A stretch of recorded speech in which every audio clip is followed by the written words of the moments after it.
This episode of the podcast is brought to you by Franny's Farmacy. Now more than ever, it's important that our society focuses more on our mental and physical health. At Franny's Farmacy, the team is committed to their community's need of being happy, healthy, and stress-free. Come learn how Franny's Farmacy can assist you in a clean, professional environment with their expert bud tenders that are excited to educate you about the benefits of their lab-tested, DEA-certified CBD products. Franny's Farmacy also offers wholesale and franchise opportunities. Visit their website at frannysfarmacy.com, and that's pharmacy with an F, and use the promo code CannaConnect10 for an exclusive Cannabinoid Connect discount. Again, that's Franny's Pharmacy with an F.com and use the promo code CannaConnect10 for an exclusive Cannabinoid Connect discount. Franny's Pharmacy, putting the farm back into pharmacy.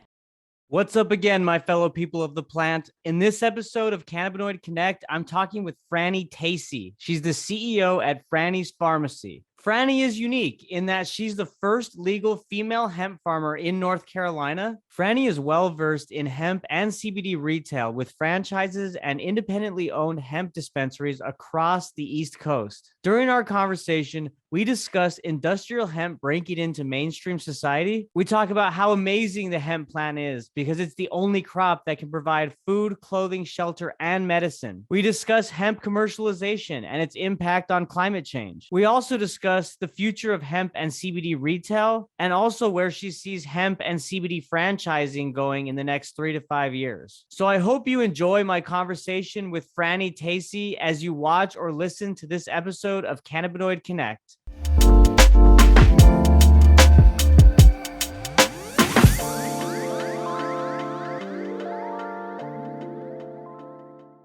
Franny Tacy, how are you? I am solid. How are you, Kevin? I'm doing well. Before we started recording, we were talking about your beautiful farm, Franny's Farm, bowl of heaven, as you like to put it, right? Yeah, we're right here outside of Asheville, North Carolina, the beautiful Western North Carolina mountains. Love it. Nice. Yeah, it looks beautiful for those that can't see the video. And Franny, I'm really excited to be talking with you today. I got to tell you, you know your stuff when it comes to hemp. I watched your TED Talk, and you're so articulate in the way that you explained the history and kind of when prohibition started, and then you talked about all the endless applications, right, that come with hemp, whether it be clothing, medicinal, and so on. And so first, I just want to thank you for what you're doing and the education that you're putting out there. But let's start with, like, where did this passion come from? You know, why, being the first legal female hemp farmer in North Carolina, like, how did that start? Well, a lot of times it just kind of is there all along. I was in forestry school back in the late 80s, and I read The Emperor Wears No Clothes, and I was like, oh, Jack Herer. That's what that changed me. Yeah, it's a great book. And you're like, game over. Everybody's lying, The jig's up, right? Yeah. Yeah. And, to be super honest, I've always been a cannabis advocate. And so even in college, I found that, consuming cannabis then kept me a straight A top achiever. And I worked for the Forest Service. They said they were going to drug test us. I laid off the cannabis in about 2 months, almost failed out of school. So wow. I really have just always been able to accept that it is plant medicine, that it makes perfect sense. My dad is a farmer in Tennessee, and it grew in the ditches there. They call it ditchweed. Ditchweed, that's right. Yes, yeah. I've heard of that term. That's right. Yeah. Oh, yeah. And that's where all the illegal stuff was going on, and my dad, who we dedicated the first hemp field to him, he passed away 2 months in a tractor accident right before then. And This is like hardcore. Mom, corporate businesswoman. They divorced when I was young. Dad, such a good farmer. It was God, family, and that farm. And that's it. Until I told him what I wanted to do. And I thought for sure he was going to be like, no way. And he was like, well, honey, I think it's about time, and all the shock too. I was like, whoa, I have my dad's approval. That's huge. And yeah. And the rest is history, I guess, right? You kind of just followed that path. well, yeah, you take it a few decades through school and moving and kids and, farming. And I turned in a pharmaceutical career to buy a farm, and it just, it all just happened. I had been part of the movement. North Carolina was the 9th state to be able to plant hemp, but actually the 5th state that actually did, and it was completely illegal at that time. It was an industrial hemp pilot program. So I saw somebody, I was teaching business of farming classes at this big convention, saw a little table, it said, let farmers grow hemp. Talked to this dude, he's trying to raise $200,000, set up a hemp commission and get 100,000 signatures. I was like, well, I'm totally about it. Let's see what happens. And so I was able to put a lot of that Franny force behind it. And, when it finally passed at 11:59, 3 weeks before a seed was supposed to be put in the ground, I'm like, I'll be planting. Wow. So what you're talking about is like the first iteration of the Farm Bill, which was like that pilot program and started in 2014. Is that correct? Exactly. So North Carolina was the 9th state that was included. How many states total were there in that pilot?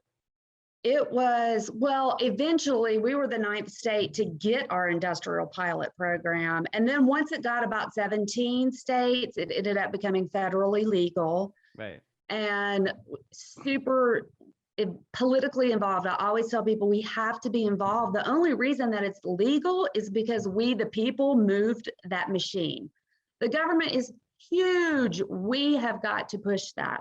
Mm-hmm. So all involved. I got to represent all the small scale farmers on the national press conference when it finally became legal at the end of 2019.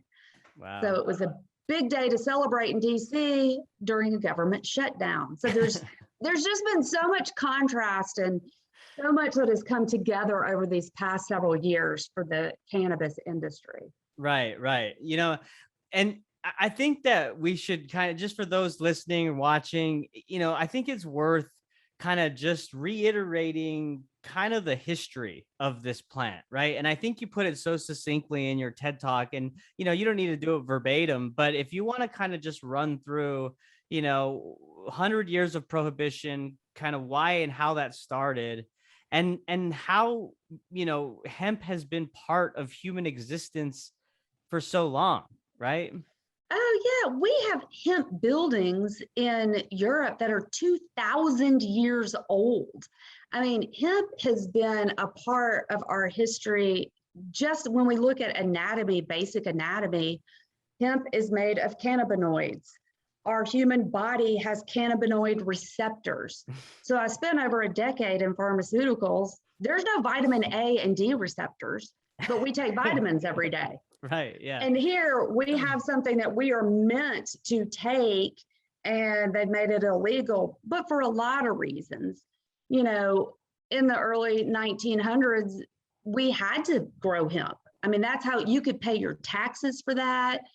The Declaration of Independence was written on that. It was a part of our culture. It was used in all our warships, for our soldiers' uniforms and the ropes. I mean, that was American. Mm-hmm. It was what this country was founded on.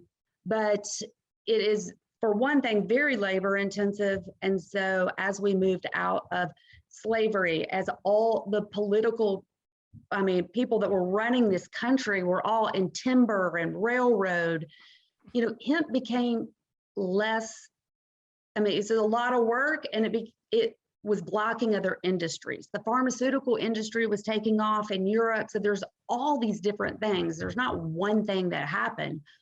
But essentially the government said, hey, I'm going to pay you farmers to not grow hemp. And I promise you, from farming, we're all going to take that year off.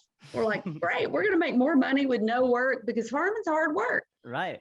And they burned other farms, and it just started this whole, there's other parts of the history about what was happening in Mexico, and drugs. And it was just all this perfect storm for propaganda, and to break into new industries, into cotton, into wood fiber for paper, into pharmaceuticals. It was just a perfect storm of control and manipulation by the people that were able to do that in our government. Right. You know what it makes me think? So all that makes sense. And that, like, the I guess threat to industry, right, that hemp or cannabis pose, because like you said, the pharmaceutical industry, and then I would imagine lumber, right, with and cotton to make clothing and paper and all that kind of stuff, we kind of went a different way. But like with so much stuff going on, like I almost wonder also if I'm putting my aluminum hat on, my tinfoil hat, is there also this worry from the federal government or the policymakers in terms of this consciousness, right? Like that particularly THC cannabinoid provides in terms of the psychoactive properties and the way you kind of think differently. You're kind of more self-aware, at least in my opinion. Well, yeah, and I'll tell people often too. I mean, there's going to be crimes that happen if you're in cannabis, and it's probably assault on a bag of chips or a ticket for driving too slow. Right. It is definitely a higher vibration. There is so much history and documentation about the negative effects of alcohol and how it makes you depressed and all these things. It's the exact drink yourself to opposite. death. Yeah. Yeah, it's the exact opposite when you look at cannabis that's being used in a health and wellness type of way. So, I mean, obviously they know. Right. They know. But we know that they know. Right? Yeah, and it's a whole lot easier to control dumbed down people that are not aware. Right. Exactly. And that's why, we talk about education being so important. And I feel like, this is a good segue where we're seeing this momentum that's really happening when it comes to, the acceptance of cannabis with adult use states, but then also the emergence of hemp, industrial hemp, right? I mean, the Texas hemp market is big here. I mean, there's a lot of active players and people that are working hard every day in that industry. So, like, in your view, like how are you seeing hemp making its way into society? Oh, I just love this. The first year I planted in 2017, I planted for food and fiber. And so the second year, I had to get into the cannabinoid business because that's where the business was and is. But we see throughout any type of market, there's bell curves. Hemp is it's the only plant that can feed, clothe, shelter, and provide medicine. There are so many industries that are going to come from this, and we will be in textiles. We have seen with COVID supply chain disruptions, our country was once based on textiles. I live in North Carolina, which was the textile state. So our next wave, and also this really is rooted in regenerative agriculture. We have a crisis in our country. We need to heal our land for our air quality, carbon, soil erosion, water table, and we have to grow fiber for that because in the Midwest, it's huge, vast lands. And hemp bioremediates the soil and it pulls that out and it builds soil health. We can't grow food there or cannabinoids for any type of medicinal products because hemp does bioremediate that and it pulls everything up. And we can't be eating and continuing this cycle. We're at this amazing juncture in agricultural history and reviving agroeconomies while healing our world, environment, and business. You put it perfectly. And I'm so glad you brought up the environmental benefits of this plant, because that was one of the other things that I wanted to talk to you about. And I ask because it's super relevant. We see the Biden administration really putting climate change front and center as one of their main kind of policies. And I just kind of scratch my head that no one within the federal government is looking to hemp cultivation, hemp commercialization, because to your point, I mean, there's no other crop that enriches the soil more and sucks up those, mycotoxins and heavy metals and pesticides than cannabis. I mean, than hemp. Am I wrong? Uh, you're right. And there is some really cool stuff right now. I'm heavily involved in research. When we started, I like having experts. Well, there weren't any experts really. So I pulled in the North Carolina Department of Agriculture, Mountain Horticulture, and shared my seed for them to duplicate it in research. Part of these fiber trials are determining the bioremediation, and we've got all these separate trials. It's so fascinating. But we look to agriculture and mass agriculture.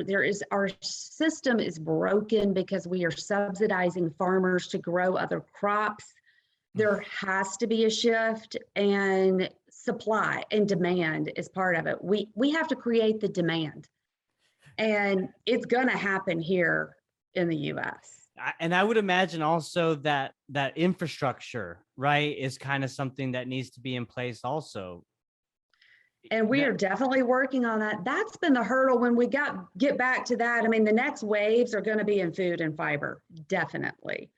And fiber is going to be huge. Part of the obstacle or the challenges have been in the processing of it. All our equipment, everything was made for very short fibers, little cotton fibers, and hemp is long. You want it to be tall, 8 to 10 feet tall, so you can get more fiber out of it, maximize your growth. And our mills are not really designed for that, but we have got some amazing other things that are going on in research here and in North Carolina. It is mind-blowing. We'll get there. That is so exciting. And that process that you're talking about is the decortication process, right? Yes. Where you're separating the fiber from the herd and from the bast. And the bast. Yes. Yeah. And how can all that stuff be used? Just so that people listening or watching, like really, there's no waste to this plant at all. And I've said this before, it's the buffalo of plants, right? I mean, there was no waste with buffalo back in the late 1800s, right? In the West. So yeah.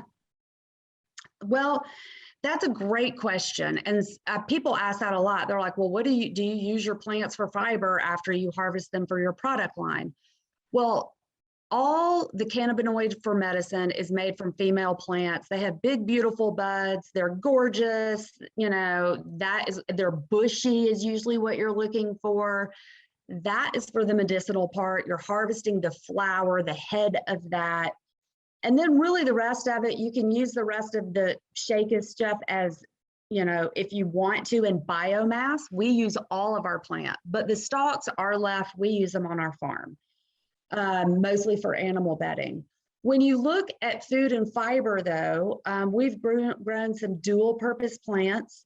They're male plants generally. The males produce all the seeds. The seed is the main food ingredient. Then you're left in a male grows tall and straight. It's not all these limbs. So it really can be mechanized for agriculture.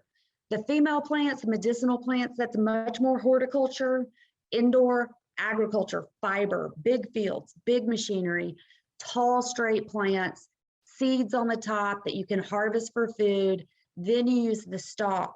And as that decorticates, you can use part of it for fiber, and then the leftover herd can be used in building materials. It can be used in animal bedding. It really depends on what grade you're getting, because very fine stuff is used for different things than the bigger part of the herd. So cool. Wow. It's incredible. It's so cool. It's the most amazing plant, really. I mean, it truly is. And the opportunities that lay ahead, because we're just barely scratching the surface in terms of the understanding the efficacy and the medicinal benefits of, THC, CBD, CBG, CBN, other minor cannabinoids, right? But we have so much to learn there. And then the opportunities around industrial hemp haven't even really begun yet, so we're on the bottom of that bell curve, and it's climbing. It's super exciting. So if someone is listening and they're like, how do I break into this industry? Like, what would you recommend, or what would be your advice to kind of break into the hemp industry of today? Well, it's so great because people have someplace to go and get information. So that's what I recommend right now. Find a mentor. There's so many opportunities. Really, at the end of my TED Talk, I always say, this industry needs everybody. Well, now there's opportunities in everything. So I tell everybody, my best friends once were attorneys are now cannabis attorneys. They had to flip, insurance. There's real estate now that specializes in cannabis. So there's even the professional side. But if you want to be in something like retail, because there's a lot of money in that, and it's this great community. There's so many people. It's one of the best retail businesses now because people come in for the information. I mean, there's great, like we offer franchising. There's always opportunities for retail, but find out what you want to do. I mean, if you're a farmer, start with with your Department of Agriculture. Anybody that wants to farm or grow, you have to have a license. So there's so many opportunities. Get to these expos. There's so many different virtual, online, in-house. You're going to learn a ton of information. I had to leap and then look. Like I grew for food and fiber, and then I was like, oops, that probably was not the best economic decision, best business decision. It sure was fun though. And then really on a higher level, this is a super evolved plant. To be successful, you really need to resonate with that plant. What calls to you? Is it the medicinal side? Is it consulting? Is it educating? Is it becoming a consumer and an advocate? We need everybody. Mm-hmm. So I really just say start on the inside is where it is, and then go to the expos and get your information and just follow your heart will take you to the right path in this business. That's great advice, Franny. And I do want to talk about Franny's farm, right? And Franny's Farmacy. So the bowl of heaven, let's start with that. We kind of touched on it at the beginning, but tell us about your farm and the experience that people have when they go there and stay. Yeah, so I was in the pharmaceutical industry, and for 3 years, I'd said, farm to farm, baby, farm to farm. I'm getting my land. That's what I always wanted. Went through a really professional crisis of 2008 and 9 as, my husband at the time's construction business went apart. Really reevaluate. We always have these opportunities in crisis to reevaluate. Right. So bought raw land, and I'm in pharmaceuticals every day, and every night I'm coming out to this raw land and we're building our dream. This barn house took like 5 months. I'm talking every night, every weekend, everything. Hell building yeah. Good it. For you. And awesome. Now we have this really amazing, it's really tight, cool place that people can come and stay. So we've grown hemp for 4 years, where now we have this great little historical garden, and it's in a holler. If you holler from one side, you're going to hear it on the other side of the 33 acres. And it's in a holler. I've never heard that term before. That's great. Yeah. I mean, you dead end right into Franny's farm, the little bowl of heaven at the end, dead end right there in a holler. And just 20 minutes from downtown Asheville, which is such a super cool place. And I just live in an amazing, beautiful place. Eventually built, it was always continuous. So we do events and weddings, and people know us everywhere for goat yoga. We were the Vice TV for goat yoga years ago. No way. That was you guys? Okay. Wow. Yeah. You started the trend. Yeah. And it's still going. I've seen that. Yeah. So this is the heart of everything. And part of the reason I ended up planting hemp, I finally quit my job and I was like, what am I going to do? I'm running research and trials and starting all these other industries on here. I have a food business we run out of here. We grow agriculture, and we did this in 2012. So it was, years before hemp was even on the radar. So we've got bee gardens and pollinator gardens, and it's amazing. Wow. Because that's really what my master's and everything was in, is agriculture. So that I come from a long line. I didn't just plant like a lot of people. They have a farm now because they're hemp farmers, but they never farmed. I farmed cows. I've had my arm up a horse uterus and delivered babies and Wow. butchered every animal. Yeah, I get into it like the real deal. I've probably processed 10,000 chickens and shipped them to every state.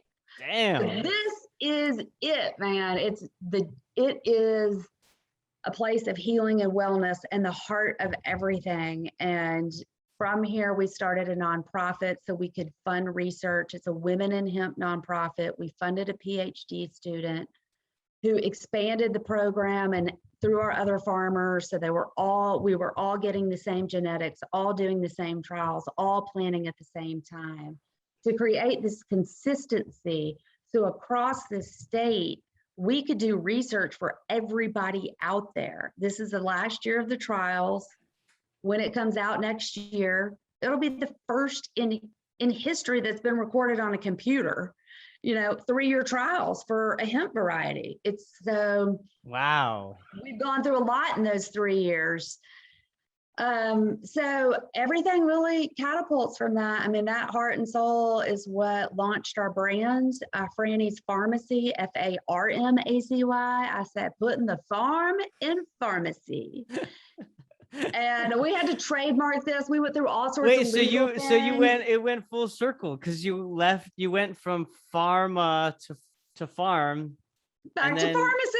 And then you went back, but with an F now, not with PH. So exactly. Full circle. Exactly. That's awesome. I gotta tell you, it makes me so happy to hear stories of like success like that, like where you followed your dream and you didn't just hope and dream for it. You busted your ass, you and your husband, right? Like you guys went out there. My ex-husband. Your ex-husband. We busted our house in our marriage. Well, hey, you never know what's gonna happen when you're going through that. But you did it. Is my point. You reached that end goal, and that's something to celebrate. That's awesome. I'm doing it every day, my friend Kevin, and there is no end goal. This is the journey. The end is my last breath. And that's what keeps, I know everybody's always like, are you always like this? Yeah, I'm always pretty inspired by what we are all doing in this industry as a collective. We're changing history right now. We're changing history on so many levels. Like, I feel like within media, because like it's, the discussion of cannabis is not really accepted. So we have to go out and kind of do our own creative ways of doing it in the farming aspect, with hemp and all the innovations there. And then the product formulations and what we're doing within the cannabis and CBD markets. Like it's insane with high regulation, right? I mean, you talk about human ingenuity at its finest. I would say that, the cannabis industry, the hemp industry is one to point to, right? Amen to that. Absolutely. We are the innovators and we are the future. I mean, we are the collective that's helping everybody evolve here. And the world needs us because we will evolve in our agriculture. And I truly believe that regenerative agriculture is going to see a resurgence and an awareness through hemp. 10 years ago, I was talking about GMOs and nobody knew what I was talking about. I was like, we had to contract farms and find all this stuff to source corn to grow for these chickens, and people are like, what? And now everybody knows. Right. So I love to see the customers that come in our store. We have everything. A lot of women, obviously, that are buying for their children, their husbands, their parents, and their dogs. There's so many people coming from pharmaceuticals. A lot of the doctors and physicians here, they're referring their patients to us as customers, and they're elderly, and just how much has evolved. We're celebrating 3 years. Wow. This month, actually. Congrats. And that's awesome. Thank you so much. It's been something really good. We move so fast, and everything happens so fast to really stop and reflect and have we've come a long way and we're still here. Yeah. Well, and let's talk a little bit about Franny's Farmacy. So what is your product, portfolio look like? What do you guys offer? Like, what's the experience like? So we say seed to shelf, hemp and health. We have 10 dispensaries in 5 states. So it's super cool if you're anywhere in North Carolina, South Carolina, Georgia, or Connecticut to go in and get the experience. But we also have e-commerce and online where there's a lot of experience there. But, I started with one dispensary, and from there coming in pharmaceuticals and trying to figure out how we were going to get our crop into a product. I mean, I'm a science nerd. I spent all my rotations and 15 years of pharmaceuticals in manufacturing, complete geek, super involved in the product development, research and development. And so those first year, my partner at the time was really running dispensary, and I was super into the grow and super into R&D in our products, and have a lot of people in farming that had product knowledge. So we opened our second dispensary, and then just a month later opened our manufacturing. So we make all our products. They're very boutique, handcrafted products in Asheville, but still in a GMP, global good manufacturing practice manufacturing facility that you could eat off the floor. Right. And so from there was a lot of buzz. We started opening other stores, and then we needed to have a distribution center. So now we have a distribution center, and so we've got a lot going on, and we're expanding and franchising. So it's super exciting. We're about to go into Virginia and more stores in the Atlanta area. Wow. So we just keep rolling. But the best part about it is always the opportunities we provide others. So we started that's great, but it's never about one person or me, because the invisible impact is where impact comes from. We make a difference. So we offer wholesale to everybody in this industry that's trying to find a really good product. We were the first people that put a QR code on a product. I mean, we paved the way so you can track your stuff. It's offering opportunities, franchising. When people come and join our franchise group, they stay on the farm, and they're in our training facility in downtown Asheville, which is this like rootsy, cool place. Nice. And so again, it's opportunities for other people that have a system behind it. Right. We have employment opportunities. So, it's super cool to be able to help other businesses thrive. And now when I get to go speak and people are like, oh my gosh, it's so amazing. It's so amazing to be able to help other people. Yeah, I love how you add that in your model, like because the hardest thing, especially, my personal experience being an entrepreneur, is like, getting started at first, right? I mean, like, and there's so many variables and resources and just different things that you need. And to have kind of some type of support system that can kind of at least get your footing, right off the bat is great. And the fact that you guys offer that franchising is amazing, And our team is so amazing. I just love the people that work on our team. They are so in the right space. They've got all the brains, and they got the heart space to put in that too, because they really care. It's pretty cool. That's half the battle. It's human capital. Yeah. I mean, we did something in franchising that was kind of unheard of, that got a lot of national press and interest from Forbes for an interview, which I wouldn't do. They'd only insist on live, which freaked me out. And I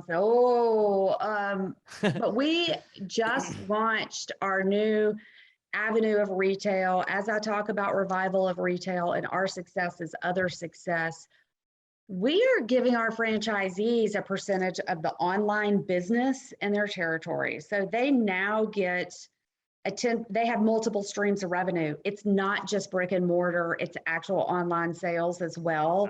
So they're vested. They have part ownership, was what you're saying. Oh yeah, and that is out of the distribution. So it's just, people are like, what are you doing? I'm like, I don't know. The verdict's still not out, right? We just launched that. We're coming into the second month of reporting, and I'm like, I'm giving everything away. Yes. Yes, because that's how it comes back. That's right. And hey, now's the time to do it, because like we've been talking about, the momentum's there. We got to build on that momentum. So yep. Franny, you're doing great work. Is there anything that you want to leave the audience with before we wrap up? Yeah, come see us, follow us, find me. We've got all sorts of social media channels, but Franny Tacy is me, kind of the woman entrepreneur side of it. But the farm is so much fun to follow because you might find my donkey, hee hawing, or see some goats. What's his name? But Franny's Or her Farmacy, name? What's the donkey's name? Abigail. Abigail. Okay. Yep. But Franny's Farmacy, and it's Franny with a Y and Farmacy with a FARM, is where you can also get links to all of this stuff. And super stand behind every ounce of my products. Please try them and let me help you and you help me. And I'd love to have you find us. Just find us. Instagram, YouTube is so much fun. We got great videos. We even have a Spotify station that all our pharmacies play, which is super high vibe and hip. Nice. That's cool. So you can find us anywhere and everywhere. Franny's Farmacy.